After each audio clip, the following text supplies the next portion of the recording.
Halo teman-teman, perkenalkan namaku Yudhistira Pratama dari Prodi Film dan Animasi. Kali ini aku bakalan lanjutin materiku yang sebelumnya, yaitu pertema pertema itu apa? Secara awal dan awal mulanya animasi. Oke. Sejarah awal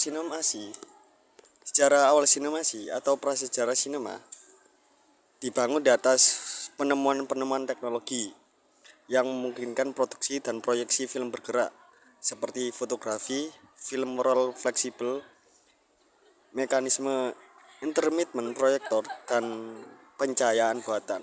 Namun, para penemu dan pengembang hiburan visual ini tidak selalu memiliki tujuan untuk menciptakan sinema. Seringkali tujuan mereka adalah untuk membuktikan hipotesis ilmiah tentang penglihatan dan gerak, atau untuk memperluas kemungkinan estetika dan komersial dalam seni lukis dan fotografi. Sejarah sinema juga sangat dipengaruhi oleh perubahan sosial, budaya, dan politik. Pada abad ke-18 dan ke-19 yang memfasilitasi keberhasilan hiburan komersial. Kebangkitan kapitalisme industri pada abad ke-19 menyebabkan urbanisasi besar-besaran yang menciptakan pasar untuk bentuk hiburan massal perkotaan yang terjangkau bagi pekerja pabrik dan kantor. Industrialisasi juga mendorong inovasi teknologi seperti kereta api, telegraf, dan tenaga listrik yang penting untuk efisiensi produksi dan transportasi. Penemuan-penemuan ini saling terkait dengan teknologi hiburan perkotaan. Misalnya, fonograf. Awalnya fonograf ini dibayangkan sebagai alat bantu perkantoran oleh Thomas Edison. Dan tram tidak hanya mengangkut pengunjung ke taman hiburan, tetapi juga menjadi dasar teknologi untuk roller coaster. Perubahan-perubahan ini secara kolektif berkontribusi pada ledakan hiburan komersial perkotaan dan dapat dikategorikan sebagai modernitas teknologi. Perubahan-perubahan ini secara kolektif berkontribusi pada ledakan hiburan komersial perkotaan dan dapat dikategorikan sebagai modernitas teknologi. Banyak mainan optik pada abad ke-19 menciptakan ilusi gerak dari gambar statis dengan memanfaatkan fenomena yang disebut persistensi penglihatan, yang pertama kali dijelaskan oleh Peter Mark Roget pada tahun 1824.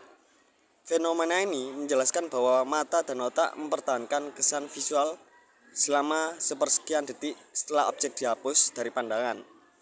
Ketika serangkaian gambar disajikan secara berurutan dengan cepat, mata mengisi celah antar gambar, menciptakan persepsi gerakan yang berkelanjutan karena retina mempertahankan kesan setiap gambar untuk saat. Prinsip persistensi penglihatan ini menjadi dasar dari semua perangkat optik yang mampu menciptakan ilusi gerak yang mulus. Pada tahun 1825, John Parris mempopulerkan sebuah mainan filosofis bernama Thaumatrope atau pembali ajaib yang mendemonstrasikan penggabungan dua gambar. Proyeksi film sebagian besar berevolusi dari pertunjukan lentera ajaib menggunakan lensa kaca dan sumber cahaya yang persisten untuk memproyeksikan gambar dari slide kaca ke dinding. Slide kaca tersebut awalnya dilukis dengan tangan, tetapi setelah muncul fotografi pada abad ke-19 action, terkadang fotografi dipergunakan. Penemuan alat fotografi praktis mengawal dunia sinema sekitar 5 tahun. Penemuan alat fotografi praktis mengawal dunia sinema sekitar 50 tahun.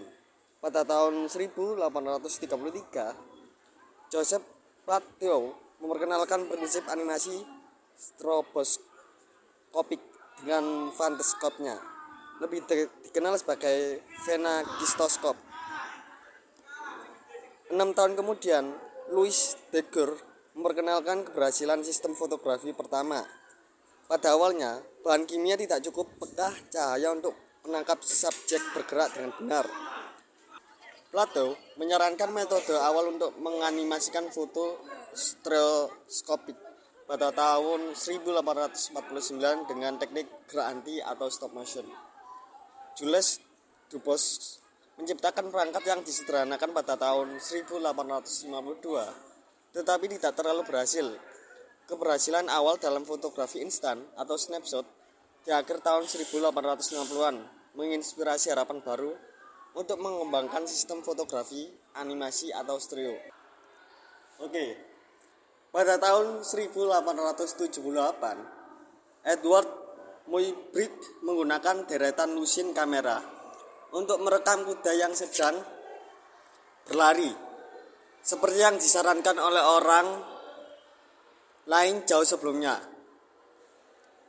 Dan dengan hasil yang mengejutkan dunia, diterbitkan dengan nama The Horse in Motion dari seri Cabinet Card dengan deretan gambar kecil. Banyak orang yang mulai mengolah dengan teknik kronofotografi dan mencoba menghidupkan serta memproyeksikan hasilnya. Ottomer Anskuth sukses banyak berkat elektrotaskop. Sejak Ottomer Anskuth sukses banyak berkat elektrotaskop pada tahun 1887 dengan gambar fotografi animasi yang kejelasan yang baik ditampilkan pada layar kaca susu milk glass kecil berkat Ottomer Anskuth sukses banyak berkat elektrotaskopnya sejak 1887 dengan gambar fotografi animasi yang kejelasannya baik ditampilkan pada layar kaca susu atau milk glass atau di dalam lubang koin intip, sampai pada akhirnya mulai memproyeksikan gambar pada layar besar pada tahun 1894. Rekamannya hanya berlangsung beberapa detik dan menginspirasi Edison Manufacturing Company untuk menandingi film-film yang dapat bertahan sekitar 20 detik di tontonan layar Pip Box Kinestoscope. Oke teman-teman, terima kasih telah menonton video pembelajaran ini. Semoga apa yang kalian lihat bisa bermanfaat dan sekian, terima kasih.